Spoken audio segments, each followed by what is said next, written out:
bienvenue dans ce cours consacré au final et plus particulièrement à la notion d'opposition des rois. Alors nous savons que dans les finales, les rois prennent de l'importance en raison de la raréfaction des pièces. L'opposition de rois, de quoi s'agit-il? Eh bien, l'opposition des rois consiste à placer son roi face au roi de l'adversaire. Alors pourquoi faire cela? Eh bien, il existe deux formes d'opposition, l'opposition offensive et l'opposition défensive. Alors, dans cet exercice, c'est l'opposition offensive que vont chercher à avoir les blancs, c'est-à-dire qu'ils n'ont qu'un simple pion. Alors, le pion, pour gagner, il faut forcément qu'il arrive sur la dernière rangée pour se transformer en dame. Et le roi noir va tout faire pour empêcher que ça arrive. Eh bien, les blancs, en jouant roi E3 et en prenant l'opposition, ils se mettent face au roi noir et vont le contraindre à céder du terrain. Soit le roi noir recule et on avance, donc on gagne du terrain, soit le roi noir part sur un côté et on va pénétrer de l'autre. Dès que le roi noir se remet sur le trajet du pion, on reprend l'opposition, c'est-à-dire qu'on se remet en face au roi noir et on le contraint à nouveau à céder du terrain. Par exemple, roi D6 et on va rentrer en F5. Si le roi noir vient en D5, pas de problème, on avance, on fait échec. Le roi noir vient en D6, on va pénétrer un peu plus avec le roi blanc, en contrôlant des cases pour faire avancer le pion.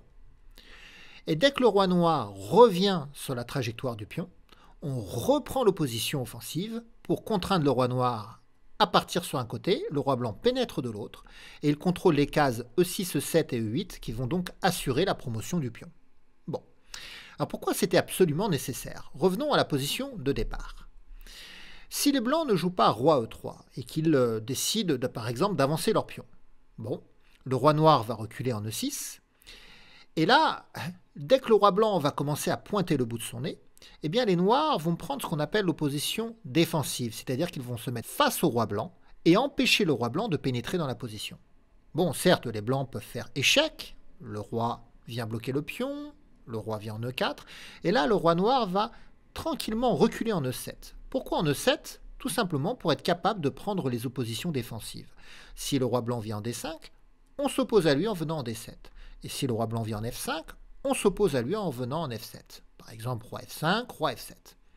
Et là, les blancs, ils ont l'impression de pouvoir progresser puisqu'ils peuvent encore avancer leur pion et faire reculer leur roi. Mais ça va déboucher sur une impasse. Roi E7, roi E5, encore une fois, le roi noir recule bien droit. Ce roi D6, roi D8, ce roi F6, roi F8. On s'oppose à chaque fois. Par exemple, roi D6, roi D8, on avance le pion, seule façon d'essayer de progresser dans la position. Roi E8, et soit le roi blanc s'écarte, il perd le pion, donc la finale sera évidemment nulle, ça se termine. Et sur roi E6, eh bien, nous avons la situation de patte. Bon, je rappelle que le patte, c'est une situation où un roi est incapable de jouer. Les noirs n'ont aucun coup légal à leur disposition. Et comme le roi n'est pas attaqué sur sa case, il n'est pas en situation d'échec et mat. Donc un patte, c'est lorsqu'on ne peut rien jouer du tout. Dans ce cas-là, c'est match nul. Et c'est ce qui se passe ici. Donc on vient de voir deux types d'opposition. L'opposition offensive, qui consiste à mettre son roi face au roi noir pour le forcer à reculer et à céder du terrain. Mais nous avons également vu l'opposition défensive, qui consiste à bloquer toute pénétration du roi adverse. Par exemple, ici, si c'est au noir de jouer, le roi noir va devoir reculer. Par contre, si c'est au blanc de jouer, et que les blancs jouent roi D3, alors on jouerait roi D5 et on bloquerait le roi. Et sur roi F3, on joue roi F5 et on bloque le roi blanc toujours. Pour ne laisser qu'une seule option blanc, d'avancer leur pion. Et avancer le pion, malheureusement, ça finira par la position de patte que l'on a vue précédemment. Alors maintenant, nous allons voir une nouvelle position. Lorsqu'il y a un pion de colonne tour, c'est-à-dire de colonne A ou de colonne H, il y a une particularité, c'est que c'est toujours match nul. Alors, même si les blancs prennent l'opposition offensive, qui se mettent face au roi noir, ils ne pourront pas progresser dans la position. Parce que, par exemple, si le roi noir vient en G5, le roi blanc ne peut pas déborder sur la colonne de droite, tout simplement parce qu'il n'y a plus de colonne. Donc, le roi blanc va venir en G3 et le roi noir va venir en H5. Et pour progresser, il faudra forcément avancer le pion. Et on sait que ça finira par un match nul. Même si d'ailleurs, après roi H3, les noirs ne résistent pas et jouent roi H6 et qu'on continue à progresser en ayant l'opposition offensive à chaque fois, on arrivera, quoi qu'il arrive, dans une impasse, puisqu'on n'est pas capable de pénétrer de l'autre côté. Donc on sera obligé d'avancer le pion. et forcément, ça finira par une position de patte. Voilà. Ce pion H a également une particularité. Si on a un fou qui n'est pas de la couleur de promotion du pion H ou du pion A, donc dans ce cas-là, on ne peut toujours pas gagner, parce qu'on ne pourra pas débloquer la case de promotion. Par exemple, si les blancs jouent roi H3, ils prennent nos positions offensives, et que le roi noir recule, bon bah très bien, on progresse, on progresse, on progresse, mais on ne va plus progresser. Parce que malheureusement, qu'est-ce qu'on peut faire maintenant? Bon, on ne peut pas empêcher le roi noir d'aller en H8. Donc on peut bouger le roi, mais le roi noir revient en H8. Si on joue fou C4, c'est patte. Donc on va jouer H6. Le roi va venir en G8. On peut jouer H7 échec. Le roi vient en H8. Et on arrive dans une situation de patte. Parce que si on bouge le fou, c'est patte. Si je bouge le roi, c'est patte. Il n'y a pas de solution pour débloquer. Donc lorsqu'on a un pion H ou un pion A, donc un pion de colonne tour, il faut nécessairement avoir un fou de la couleur de promotion de la case. Si le fou n'est pas de la couleur de promotion, on ne peut pas gagner. Ça m'encourage à vous montrer une position intéressante. Là, le trait est au noir, et finalement, vous pouvez mettre la vidéo sur pause pour prendre tout le temps de réflexion et essayer de trouver le coup qui fait match nul pour les noirs, bien que les noirs aient 3 pions de moins.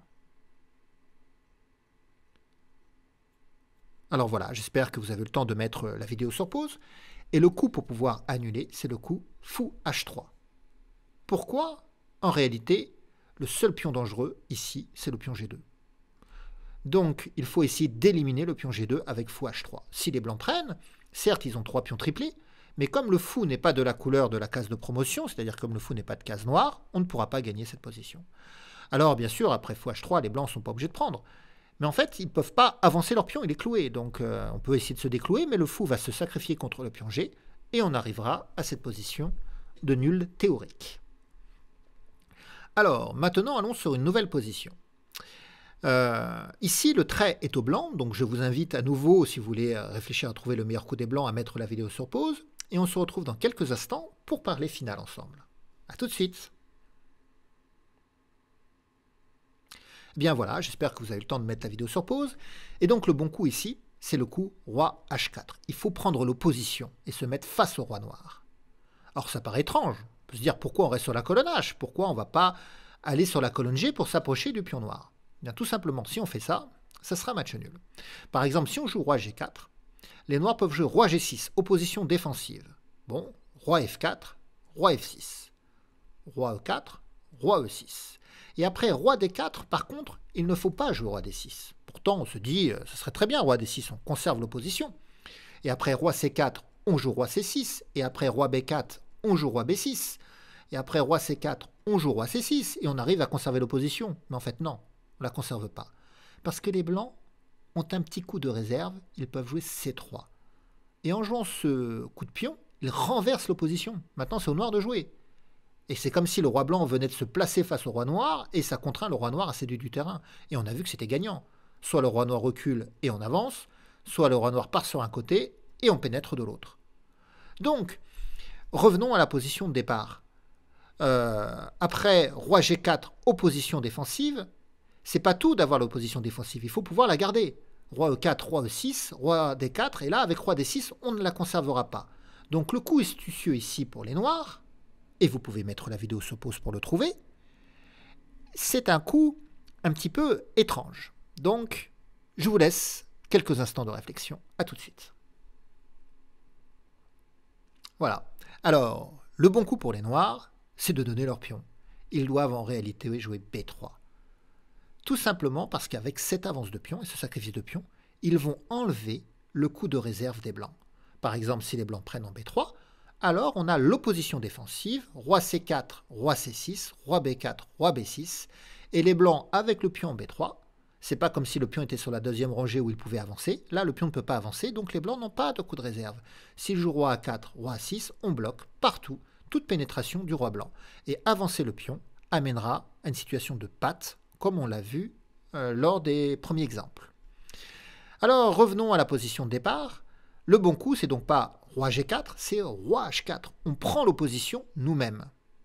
Bon, le roi noir vient en G6, on s'oppose à lui. Il vient en F6, on s'oppose à lui. Il vient en E6, on s'oppose à lui. Il vient en D6, on s'oppose à lui.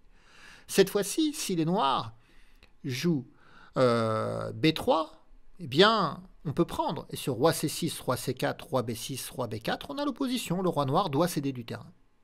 Alors, les noirs ne vont pas sacrifier leur pion, ils vont jouer roi C6. Et maintenant, roi C4. Bon, sur roi D6, on prend. Si le roi revient, on revient. Et on a l'opposition, pas de problème. Les noirs devront céder du terrain.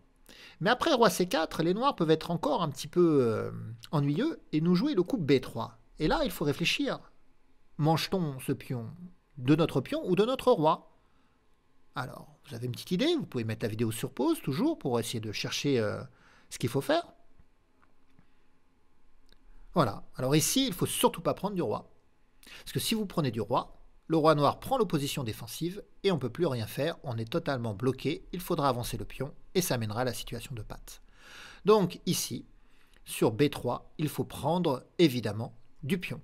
Et on garde l'opposition. Si le roi noir vient en B6, on vient en B4, il doit bouger et on pénètre.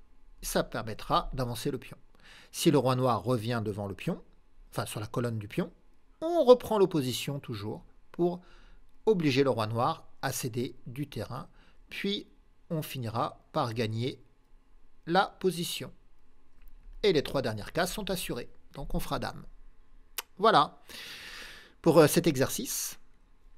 On va aller maintenant sur un nouvel exercice. Ah, un exercice très très intéressant. Alors, le trait est au blanc. Malgré leur pion de moins, les blancs peuvent annuler. Alors, mettez la vidéo sur pause si vous voulez chercher tranquillement le bon coup. Et on se retrouve dans quelques instants pour parler finale de pion et opposition ensemble. A tout de suite. Bon, eh bien, regardons. Ici, j'ai pas mal d'élèves qui me disent qu'il faut jouer roi B3, l'opposition ici. Eh bien non, ça ne va pas marcher. Tout simplement parce que les noirs peuvent jouer B5 et ils renversent l'opposition. C'est au roi blanc maintenant de jouer. Et si le roi blanc vient par exemple en A3, le roi noir va aller en C2. Donc on est obligé d'aller en A2. Roi C3, roi A3, roi C4, et le roi blanc ne peut pas aller en A4, et la présence du pion. Donc le roi blanc ne peut pas conserver l'opposition, et ne peut pas conserver la défense du pion, il doit bouger, on va prendre le pion. Et avec 2 pions passés, c'est très facile à gagner. Donc, ici, le bon coup pour les blancs, c'était de jouer eux-mêmes B5. Bon, si le pion prend, on reprend, on élimine le dernier pion, et on fait match nul très facilement. Bon. Et si les noirs jouent A5, maintenant nous jouons roi B3. Parce que les noirs n'ont plus le temps de réserve, le coup de réserve qui permet de renverser l'opposition. Le seul coup de pion qu'ils auraient, c'est A4, mais ça perd le pion tout de suite. Donc les noirs ne vont pas jouer ça. S'ils jouent roi 1, on garde l'opposition. Roi B1, on garde l'opposition. Roi C1, on garde l'opposition. Alors les noirs peuvent être un petit peu malins et commencer à s'écarter pour essayer d'éloigner le roi du pion.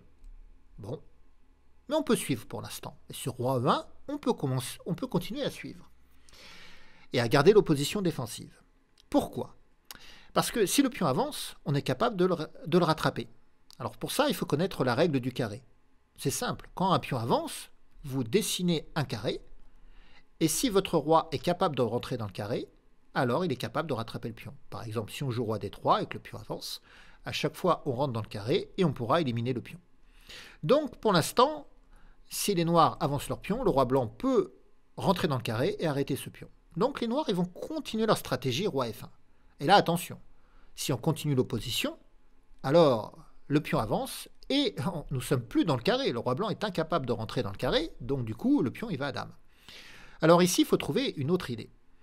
Et la bonne idée ici, c'est de jouer roi D3. Et oui, parce que l'opposition n'est pas qu'une opposition verticale, ça peut être une opposition en diagonale ou horizontale. C'est-à-dire qu'en jouant roi D3, je reste toujours dans le carré du pion. Si le roi revient en E1, on revient en E3 et on a l'opposition verticale.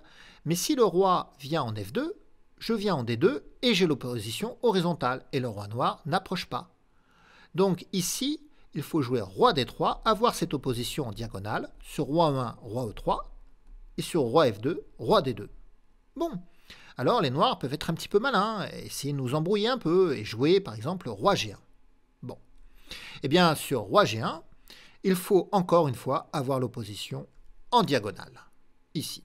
Ne surtout pas jouer roi D2, parce que le roi noir vient en F2, c'est lui qui prend l'opposition et c'est le roi blanc qui va devoir céder du terrain. Donc le roi blanc en venant en E3, il est toujours dans le carré, hein. Si le pion avance, on est toujours capable de rentrer dans le carré et arrêter le pion. Et si le roi vient en G2, alors on vient en E2. S'il revient en G3, on le suit, on s'oppose horizontalement à lui. On s'oppose toujours horizontalement. Alors bien sûr, s'il vient en G6, on ne va pas venir en E6 parce qu'on sortirait du carré, le pion avance et le roi blanc n'est pas capable de rentrer dans le carré, donc on va perdre. Alors dans ces cas-là, on reprend l'opposition en diagonale. Si le roi vient en F6, on s'oppose à lui. Alors non, parce que si je viens en F4, là je sors du carré. Vous voyez, le pion avance et je ne pourrais pas rentrer dans le carré. Donc là, je reprends l'opposition en diagonale. Et sur roi E6, là c'est bon, roi E4, roi D6, roi D4, j'empêche toujours le roi noir de passer et je suis toujours dans le carré pour arrêter le pion. Et donc on arrive à faire match nul grâce à cette impressionnante finale sur les oppositions. Donc on avait vu l'opposition directe tout à l'heure, l'opposition verticale, donc là on vient d'apprendre que l'opposition peut être aussi en diagonale et également en horizontale. Et on s'est commencé à se familiariser aussi avec la règle du carré pour rattraper ou non un pion passé, pour savoir si un roi peut, oui ou non, rattraper un pion passé lorsque celui-ci avance. Alors, nouvel exercice, un exercice passionnant. Ici, les blancs n'ont qu'un seul coup pour réussir à faire match nul, bien que le roi soit très loin du pion noir. Alors, vous pouvez mettre la vidéo sur pause pour prendre quelques instants de réflexion, et on se retrouve très très vite. A tout de suite. Voilà, j'espère que vous avez le temps de mettre la vidéo sur pause. Eh bien, dans cet exercice, il va falloir comprendre la notion d'opposition éloignée. En effet, parce que là, les rois, ils ne sont pas très proches, ils sont un peu plus éloignés. Et le seul coup ici qui permet de faire match nul, c'est de jouer roi B2. Tous les autres coups vont perdre pour les blancs. Alors, il faut comprendre. Qu'est-ce que c'est que l'opposition éloignée? Déjà, quand l'opposition est rapprochée, par exemple, si le roi blanc vient en B3 et que le roi noir vient en B5, les noirs prennent l'opposition, c'est une opposition rapprochée, on peut déjà identifier que les rois sont situés sur la même couleur, case blanche, case blanche. Eh bien, l'opposition éloignée, ça sera facile. Il suffit, par exemple, après roi B2, de jouer roi B6 et d'être sur la même couleur. Quand vous êtes éloigné sur une colonne rangée ou diagonale, mais que vous êtes sur la même couleur ici, alors ça ne marche pas vraiment pour les diagonales, parce que les cases de la diagonale sont toujours sur la même couleur. Mais en tout cas, pour les horizontales et verticales, dès que vous êtes face à un roi, si vous êtes sur la même couleur de case, vous savez que vous obtiendrez l'opposition rapprochée. Donc, si vous êtes sur la même couleur, vous êtes en opposition éloignée, et dès que les rois se rapprocheront, vous conserverez l'opposition. Alors, du coup, on peut se dire, mais roi B2, c'est pas terrible pour les blancs, puisque de toute façon, les noirs peuvent jouer roi B6 et avoir l'opposition éloignée. Bah, pourtant, c'est le seul coup. Parce que, comme je vous l'ai dit tout à l'heure, l'opposition, il ne faut pas simplement l'avoir, il faut pouvoir la conserver. Et en fait, si on joue roi C2, bah, les noirs conserveront, ils joueront roi C6, roi D2, roi D6, roi E2, roi E6, roi F2, roi F6. Mais après roi G2, on vient sur une case blanche, et le roi noir sera incapable de venir sur une case blanche sur la colonne G, puisque le pion G6 subtilise cette case. Donc les noirs ne pourront pas conserver l'opposition. Par exemple, roi C2, roi C6, roi D2, roi D6, roi E2, roi E6, roi F2, roi F6, roi G2. Et c'est terminé, les noirs ne peuvent pas gagner. Si les noirs jouent roi G5, on s'oppose et on empêche le roi noir de passer. Si c'est roi F5, on s'oppose et on empêche le roi noir de passer. Seule solution pour les noirs pour essayer de progresser, c'est d'avancer le pion, mais on sait que ça finit par un thème de patte. Donc, revenons à la position. Donc, roi B2 est le seul coup. Si on joue roi B3, c'est les noirs qui jouent roi B5 qui obtiennent l'opposition. Et cette fois-ci, pourront la conserver jusqu'au bout. Parce qu'il n'y a pas de pion qui va gêner l'arrivée du roi en G5. Et donc maintenant, le roi blanc est obligé soit de reculer, on pénètre, soit de passer sur un côté et le roi noir rentre de l'autre. D'ailleurs, si on revient à la position de départ, si le pion était en G7, eh bien les blancs, quoi qu'il arrive, perdraient. Par exemple, je modifie un petit peu la position, je vais mettre le pion en G7. Alors là, par exemple, si on joue roi B2, déjà il faut savoir que le roi blanc est dans le carré. Hein. Si les noirs avancent, on peut imaginer ce carré, et le roi blanc peut rentrer dans le carré, donc forcément, il arrivera à rattraper le pion. Donc, du coup, après roi B2, les noirs ne doivent pas jouer roi G5. Mais ils doivent prendre opposition. Roi B6. Et cette fois-ci, en C2, en C6, en D2, en D6, en E2, en E6, en F2, en F6, en G2, en G6, les noirs auront de toute façon l'opposition jusqu'au bout. A noter que si les blancs viennent en C3, les noirs viennent en C5, ils conservent l'opposition. Et on conservera l'opposition jusqu'au bout. Le roi blanc va devoir partir et on va gagner du terrain. Voilà, donc le seul coup ici, c'était roi B2. Voilà, il n'y avait pas d'autre façon d'annuler. Avec le pion en G6, bien sûr, parce que quand le pion en G7, on vient de voir que c'était forcément gagnant pour les noirs. Mais avec le pion en G6, c'est match nul, parce que lorsque le roi arrivera en G2, le roi noir ne pourra pas avoir la cage G6. Alors, un nouvel exercice.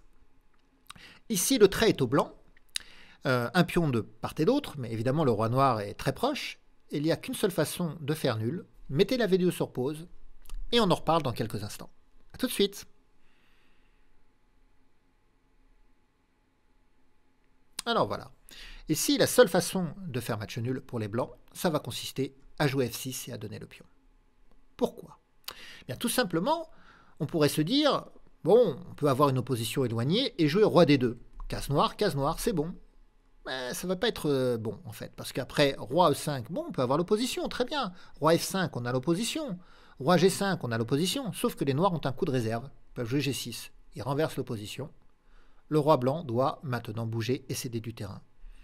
Donc, le bon coup ici est le coup F6. Tout simplement pour ôter le coup de réserve des noirs. Certes, on donne le pion, mais on va avoir l'opposition, pourra la conserver et on fera match nul.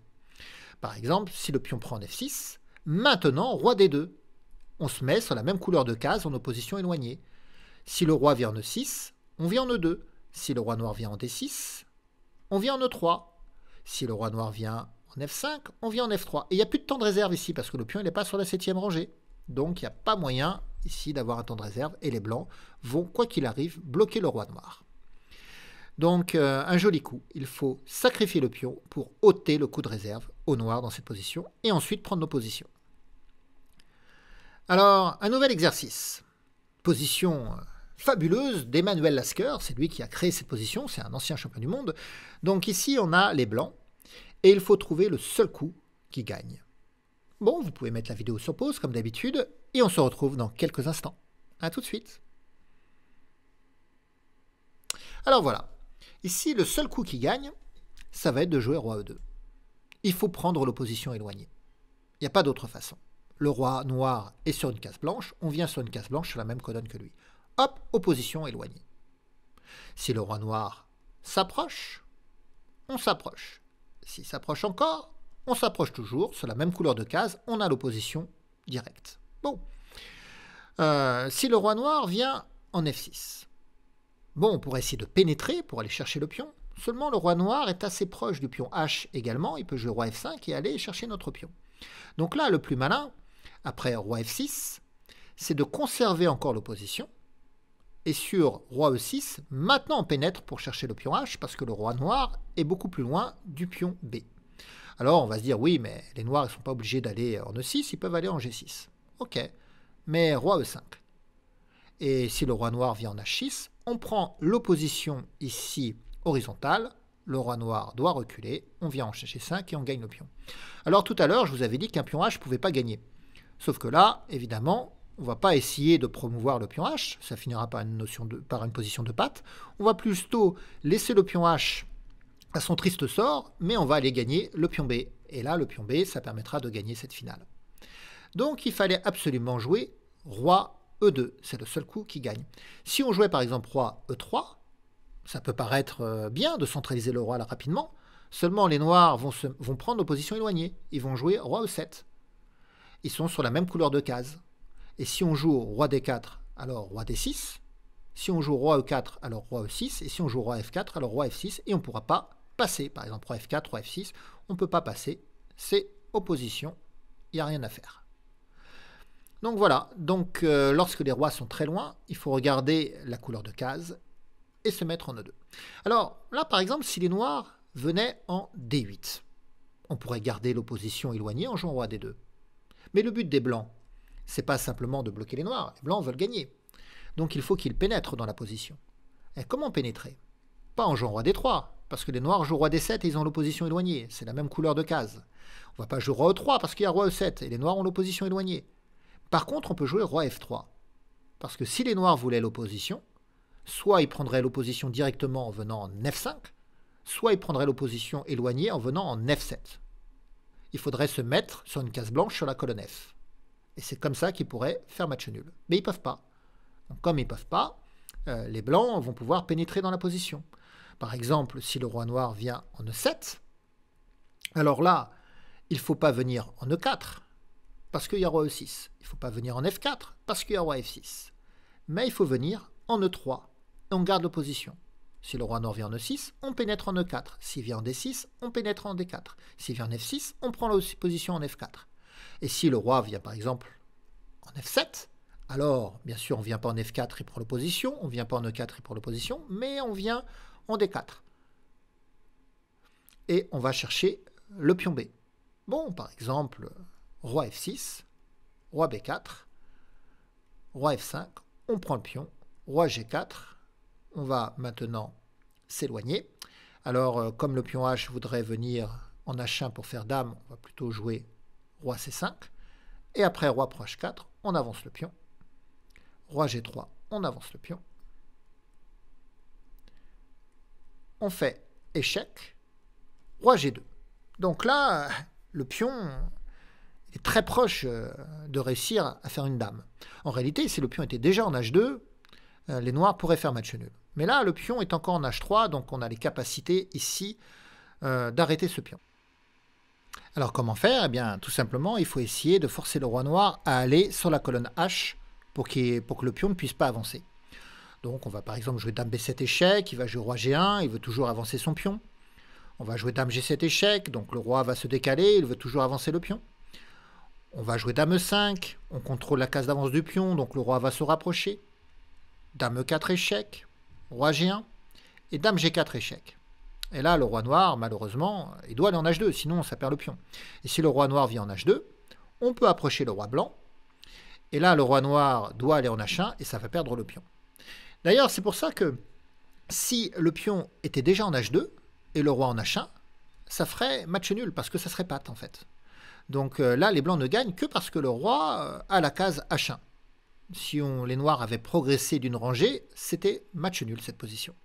Alors, je vous invite à faire un dernier exercice. C'est un exercice qu'on appelle le trébuchet. Donc, le trait est au blanc ici. Et comment il faut essayer de gagner la position? Bon, si on vient en f5 tout de suite, bien, l'approche directe ne marche pas. C'est un peu trop primitif. En fait, les noirs vont jouer roi d4, ils vont protéger leur pion en attaquant le pion e4. Et finalement, le roi bouge, on gagne le pion e4 et on va gagner parce que la seule façon de faire match nul, ce serait que les blancs puissent avoir l'opposition défensive en amenant le roi en e2, ce qu'ils ne sont pas capables de faire. Bon, donc on sait qu'on ne peut pas approcher directement. Alors les noirs peuvent jouer roi g5. Si ce sont les noirs qui approchent directement, eh bien, ils vont perdre, parce qu'on joue roi f5. Le roi noir doit bouger, on prend en e5, et le roi noir n'est pas capable d'avoir l'opposition défensive en venant en e7. Alors, les noirs, ils peuvent se décider de jouer plutôt roi c4. Là, c'est toujours pareil, si les blancs jouent roi f5, on joue roi d4, le roi bouge et on gagne le pion. Donc les blancs doivent attaquer par l'arrière, en f6. Et si les noirs viennent défendre, on vient en f5, c'est maintenant le roi noir qui bouge, on prend le pion, et les noirs n'ont pas l'opposition défensive en venant en e7, donc les blancs gagnent. Ça veut dire qu'après roi g5, on s'apprête à jouer roi f6 et à prendre le pion. Et les noirs n'arrivent pas à le défendre. Alors comment doivent faire les noirs? Eh bien, ils doivent tout simplement faire le deuil de leur pion, accepter de perdre leur pion, et se préparer à obtenir l'opposition défensive. Par exemple, ils peuvent jouer roi c6. Bon, si le roi noir vient en f6, attaquer le pion, on peut jouer roi d6. Mais après roi f5, comme les noirs ne peuvent pas jouer roi d5, ils vont perdre leur pion. Seulement, ils vont jouer roi d7. Et dès que le roi blanc prend le pion, on joue roi e7 et on obtient l'opposition défensive impossible de gagner pour les blancs. Donc dans cette vidéo consacrée au final, on a vu plusieurs notions. L'opposition offensive et défensive. Nous avons vu aussi que l'opposition n'était pas que verticale, elle pouvait être aussi en diagonale ou en horizontale. On a également compris la notion d'opposition éloignée. On a travaillé un peu la règle du carré. On a travaillé les particularités du pion H. Souvent, avec un pion H, on a quelques opportunités défensives supplémentaires liées aux possibilités de patte. Donc c'est plus compliqué de gagner lorsqu'on a un pion H ou un pion A, un pion de colonne tour bien sûr. Voilà, donc j'espère que toutes ces notions vous auront été profitables et nous nous retrouverons bientôt pour une nouvelle vidéo sur les finales. Au revoir à tous et bonne journée!